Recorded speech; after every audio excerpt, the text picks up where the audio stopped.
بسم اللہ الرحمن الرحیم۔ ڈاکٹر اظہر وحید صاحب کی تصنیف کتاب چہرے سے انتخاب۔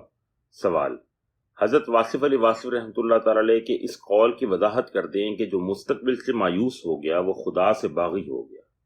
جواب: اپنے مستقبل سے مایوس ہونا دراصل اللہ کی رحمت سے مایوس ہونا ہے، اور اللہ کی رحمت سے مایوس ہونا کفر ہے۔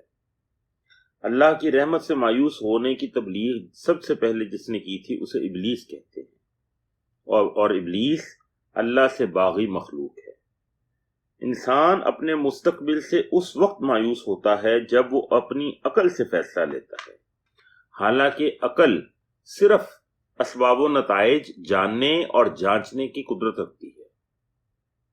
اگر اسباب کا سامان نظر نہ آ رہا ہو تو عقل کا قاضی فیصلہ دے گا کہ آگے کچھ بھی نہیں۔ اللہ کی رحمت کا مشاہدہ کرنے کے لیے اپنی مادی عقل کے سحر سے نجات پانا لازم ہے۔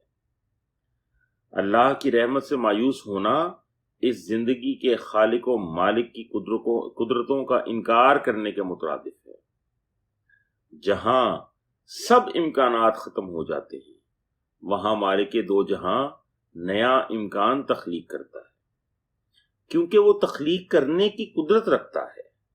وہ صرف خالق ہی نہیں، بدیع بھی ہے۔ وہ بدیع السماوات والارض ہے۔ کون سے سماوات اور کون سی ارض؟ آسمان خیال اور زمین وجود۔ ہمارے تمام ممکنہ خیالات کے جہاں سے ورا بھی وہ امکانات کا ایک نیا جہان تخلیق کر دیتا ہے۔